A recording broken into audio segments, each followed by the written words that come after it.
Oi, gente, graça e paz, tudo bem? Retornei aqui para a gente dar continuidade no nosso estudo de Provérbios.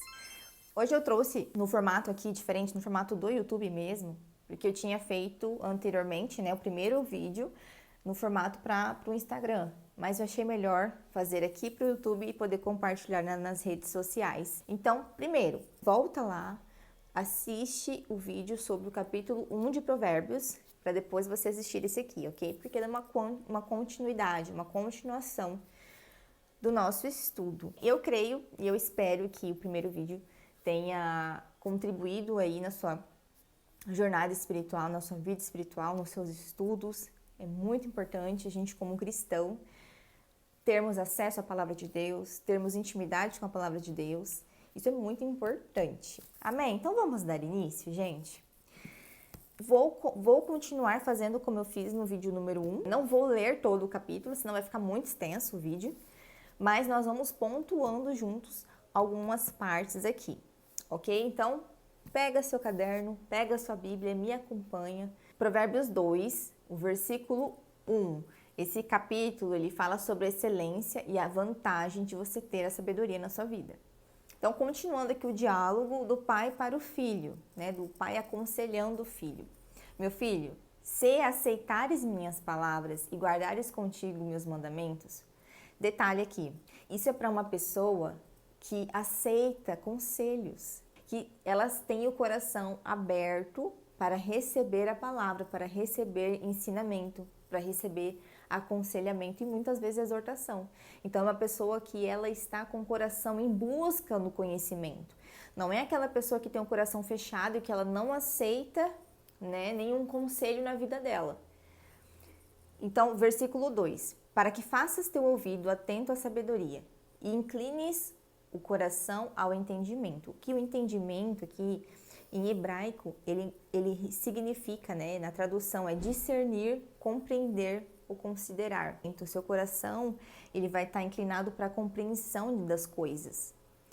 Sim, se clamares por discernimento e levantares tua voz por entendimento, né, no caso, discernimento, a compreensão, se o buscares como quem busca prata e o procurares como quem procura tesouros escondidos, versículo 5, então entenderás o temor do Senhor e acharás o conhecimento de Deus. Conhecimento aqui também a tradução em hebraico é percepção, compreensão. Então você vai achar a compreensão de Deus. Olha que profundo isso. Então tudo isso, se você for uma pessoa que aceita as palavras, né, de Deus, você que aceita os mandamentos, você que está com o coração aberto para receber. Tudo isso você vai encontrar, e principalmente a compreensão de Deus, gente, a percepção daquilo que Deus tem para você. Isso tudo a sabedoria, ela proporciona para uma pessoa. Olha só isso. Pois o Senhor dá a sabedoria, o conhecimento e o entendimento procedem da sua boca. Então a gente já sabe, o conhecimento, a sabedoria, o entendimento, todas essas coisas, elas vêm do Senhor. Então é o Senhor que dá. E olha que interessante, versículo 7. Ele reserva para os justos a verdadeira sabedoria. Então, o Senhor é que fornece, mas o Senhor reserva para aquelas pessoas que são justas. São justificadas por quem? Por Cristo, né?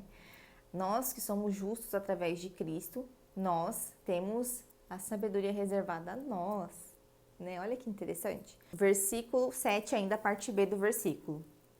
Como um escudo para os que caminham com integridade, guardando as veredas dos justos e protegendo o caminho dos seus santos. Gente, então, o Senhor, ele está com as mãos abertas para nos dar tantas coisas, para nos dar principalmente a salvação, reconciliação, o perdão dos pecados. E o Senhor nos proporciona muito mais para os filhos, muito mais para os justos, como a sabedoria, o conhecimento e o entendimento. E tudo isso a gente vai usar para levar uma vida abundante no Senhor, uma vida de vitória, não uma vida de derrota. E Provérbios, ele nos dá todo esse caminho, ele nos dá direções de como que a gente pode adquirir a sabedoria, que tipo de coração você precisa ter para você alcançar a sabedoria. E a sabedoria, gente, ela aumenta a nossa sensibilidade para a gente entender e compreender as coisas de Deus. Você vai se tornar uma pessoa mais sensível às coisas espirituais. Então entenderás a retidão, a justiça, a equidade e todas as boas veredas, e todos os bons caminhos. Aí tem o versículo 10. Pois a sabedoria entrará no seu coração e o conhecimento será agradável. Então, quando a sabedoria entrar no seu coração, você vai entender a retidão, a justiça, a equidade e todos os bons caminhos. É só assim que você vai viver dessa forma. Não existe a pessoa que não tenha sabedoria e que ande por bons caminhos. Porque a sabedoria ela vai te direcionar a isso. A sabedoria vai te levar para o caminho correto, para aquilo que você precisa fazer de uma forma íntegra. Mas sem sabedoria, se uma pessoa não obtiver sabedoria, não tem como ela fazer a vontade de Deus, não tem como ela ser sensível àquilo que Deus está direcionando, está levando ela a fazer. Aqui está falando no versículo 11 que o bom senso te protegerá e o discernimento te guardará. Para quê, gente? Uma pessoa que tem bom senso é aquela pessoa que ela evita de praticar as coisas que vão prejudicar a vida dela futuramente. O bom senso vai te proteger do quê? De você se dar mal lá no futuro, de você perder muitas coisas e até de perder a sua vida aqui na Terra. Você percebe, uma pessoa que não tem bom senso é uma pessoa muitas vezes mal falada por aí, né? É uma pessoa que não tem um bom testemunho, porque ela não tem senso das coisas que ela faz. Ela não tem conhecimento daquilo que vai prejudicar ela e não vai prejudicar. E o discernimento vai te guardar, vai guardar a sua vida. Se você discernir, se você souber discernir. Aqui na continuação do versículo, no versículo 12, fala, para quê? Ele vai para te livrar do mau caminho e do homem que diz coisas perversas. Então ele vai te livrar até de pessoas ruins, pessoas que podem querer manchar o teu nome, manchar a tua reputação. Então, o bom senso e o discernimento, tudo isso que a sabedoria vai te proporcionar, vai te livrar de muitas coisas, gente. Ela vai te livrar do caminho ruim, daquele caminho que vai te levar à perdição, aquele caminho que vai te levar à perda, à destruição da sua vida e vai te livrar também de pessoas ruins. Existem pessoas que elas têm prazer em praticar coisas ruins. Hoje a gente vê tantas coisas com a internet, a gente tem acesso a muitas notícias, a muitas coisas e a gente percebe o quanto de coisas ruins que as pessoas conseguem fazer. Então tem pessoas que vivem para fazer o mal, para praticar o mal e elas já estão acostumadas a fazer isso. Então nós não podemos estar com os olhos fechados para isso. Imagine as coisas que a gente nem sabe que acontece. A sabedoria também ela vai aumentar a sua habilidade. Então, se você já é uma pessoa que já é sábia, como diz ali no comecinho do capítulo 1, se você já é uma pessoa que já tem sabedoria, ela vai aumentar a sua habilidade. Você vai conhecer, ter mais conhecimento. Então, a sabedoria ela vai aumentar a sua habilidade para você fazer aquilo que é justo, para você caminhar no caminho da retidão, andar no caminho correto e você não se agradar de estar convivendo com pessoas que praticam coisas ruins, pessoas que praticam maldade, pessoas que têm intenções ruins, mas não são todas elas que vão deixar isso escrachado, estampado na testa delas, não. São as pequenas intenções ali que a gente vai observando. Então, quem é sábio já vai, perceber na hora e vai se afastar com certeza. A gente sabe que a sabedoria nos protege do caminho da morte. Versículo 16 fala assim, para te livrar da mulher imoral, da estrangeira que seduz com palavras, que abandona o companheiro da sua mocidade e se esquece da aliança que fez com o seu Deus. Aqui fala que a sua casa se inclina para a morte e as suas veredas para as sombras da morte. Então, Salomão, ele está orientando, o filho a não cair em adultério. A gente sabe que Salomão, por mais que ele teve muita sabedoria, que nem a gente falou ali, e a Bíblia diz que Salomão foi o homem mais sábio que pisou na terra. Ele recebeu muita sabedoria da parte de Deus.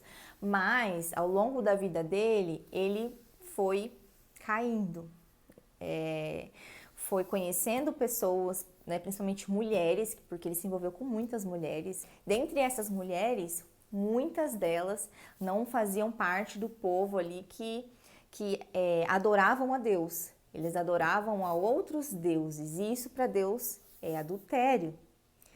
Então aqui a gente não vê só a parte do adultério do homem com a mulher, né, que no caso de Salomão, mas é o adultério do homem contra Deus. Porque quando a gente adora outra divindade, quando a gente se relaciona com outra divindade, isso é um adultério para o Senhor. O rei Salomão amou muitas mulheres estrangeiras. Aqui, quando fala em mulheres estrangeiras, eram mulheres que não faziam parte do povo de Deus. Mulheres que não faziam parte do povo de Israel. Além da filha do faraó, as moabitas, amonitas, edomitas, sidônias e eteias. Das nações sobre as quais o Senhor tinha dito aos israelitas: não vos misturei com elas, nem elas convosco, porque desviarão o vosso coração para seguirdes os seus deuses. Deus já tinha falado. Mas Salomão se apegou a elas apaixonadamente.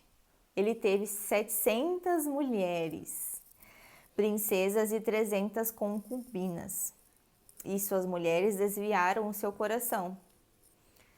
Na velhice, aqui ó, versículo 4. Na velhice de Salomão, suas mulheres desviaram o seu coração para seguir outros deuses, e o seu coração já não era perfeitamente fiel para com o Senhor, seu Deus, como Davi, seu pai.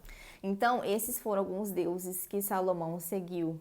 Astarote, que é a deusa dos sidônios, Milcom, dos amonitas, edificou altares a Camus, que era dos moabitas, e a Moloque, dos amonitas. Então, todos esses eram divindades que esses povos adoravam, prestavam culto, faziam sacrifícios humanos também de crianças. Era terrível, terrível. Salomão, ele traiu ao Senhor, ele adulterou contra o Senhor. Nós precisamos seguir aquilo que Deus ele nos diz, aquilo que Deus nos orienta, porque mesmo Salomão sendo o homem mais sábio, ele caiu. Ele caiu. A gente precisa estar atento o tempo todo, firmemente na palavra. E olha só, quem que fez Salomão transgredir? Foram as pessoas com que ele estava se relacionando. Isso vale para nós também. A gente precisa tomar cuidado com quem a gente se relaciona. Tanto amizade, como um relacionamento amoroso. Então, às vezes, você é cristão e está se envolvendo com pessoas que não têm temor nenhum a Deus. Isso não faz sentido. Porque uma hora ou outra, você pode cair e transgredir. Assim como Salomão fez. Ele prestou cultos a divindades. Gente, isso para o Senhor é como se fosse uma prostituição. Deus abomina a idolatria. Então, assim, ele caiu. A gente precisa tomar muito cuidado. E foi, né, aqui no versículo 16 do capítulo 2 de Provérbios, para te livrar da mulher imoral, da estrangeira que te seduz com palavras. E foi isso que deve ter acontecido com ele. Ele foi seduzido por palavras, por aparência, pelo sentimento, porque o seu sentimento, o nosso sentimento, a gente precisa tomar cuidado. O nosso sentimento sempre vai levar aquilo que a nossa carne quer fazer. E no versículo 19 fala: nenhum dos que se dirigem a ela voltará, nem retomará as veredas da vida. Se a gente continuar lendo aqui, em 1 Reis, né, o versículo 11 fala ali sobre a transgressão ali de Salomão, e Deus ele se ira contra Salomão, e já no próximo versículo já fala sobre a morte de Salomão. Então, a gente precisa tomar cuidado, porque existem situações, existem pessoas que podem nos levar para o caminho da perdição, a gente não volta mais. Aqui fala, ó, nem retomará as veredas da vida, você não vai retomar pelo caminho que vai te trazer vida. Porque o seu coração vai se endurecer de uma tal forma que você vai esquecer do temor do Senhor. Você vai esquecer quem o Senhor é e de tudo aquilo que você viveu com o Senhor, porque você vai estar satisfazendo e fortalecendo cada vez mais a sua carne. Nós precisamos tomar cuidado, irmãos, com quem a gente se relaciona, com quem a gente anda. Ah, porque eu sou cristã, eu tenho que me colocar numa bolha. Não é isso. Você, cristão, que tem a sabedoria do Senhor, não é todo cristão que tem sabedoria. Porque a sabedoria, aqui você precisa buscar a sabedoria. Então, você precisa buscar a sabedoria para que você não caia, para que você ande pelo caminho correto, para que você não caia nas ciladas que os nossos inimigos tramam contra nós. Nossa, eu tenho inimigo, você tem inimigo. Principalmente potestades, demônios, são os nossos inimigos. Nossos inimigos não são as pessoas carnais, né? A Bíblia diz isso. Mas o inimigo, ele usa circunstância, ele usa pessoas para nos atrair para o mundo, para nos levar de volta para o mundo que foi de onde a gente saiu. Todos nós saímos do mundo, todos os cristãos saíram do mundo. Não, a gente não tem mais que querer voltar para lá. Então, gente, nós temos tantas promessas no Senhor, nós temos tantas coisas boas para desfrutar quando a gente tem sabedoria, quando a gente busca o conhecimento de Deus. A gente pode pedir sabedoria para o Senhor. A palavra de Deus diz isso. Peça sabedoria e Ele vai te dar. Salomão pediu. Então, busque a sabedoria para que você não... Falando assim o português, para que você não se dê mal nessa vida. As pessoas que são do mundo, as pessoas que não têm temor a Deus, elas acham que tá tudo bem, que vai dar tudo certo, que... Às vezes as coisas que elas fazem não vão ter retorno, mas a palavra de Deus não fala isso. Então, vamos ter temor a Deus, irmãos, cada vez mais e tomar muito cuidado para que a gente não caia. E procure cada vez mais você ter conhecimento e entendimento. Quanto mais você tiver, mais sábio você vai ser. As pessoas vão te procurar para aconselhá-las, porque elas começam a perceber que você é uma pessoa direcionada por Deus. E sabe, todos nós podemos ser, mas a gente não busca, as pessoas não buscam. Então, espero que tenha edificado você, a sua vida. Compartilhe, né, esse texto com os irmãos, estude a Bíblia, leia, grife, anote. Não tem problema, gente, a gente riscar a Bíblia, tá? Anotar a Bíblia. Pode fazer as suas anotações. Quando eu era religiosa, meu Deus, se eu riscasse a Bíblia, para mim era um pecado mortal. Mas não, a palavra de Deus está aqui para a gente usar, amém? Então, te vejo no próximo vídeo do capítulo 3 de Provérbios. Deus abençoe você.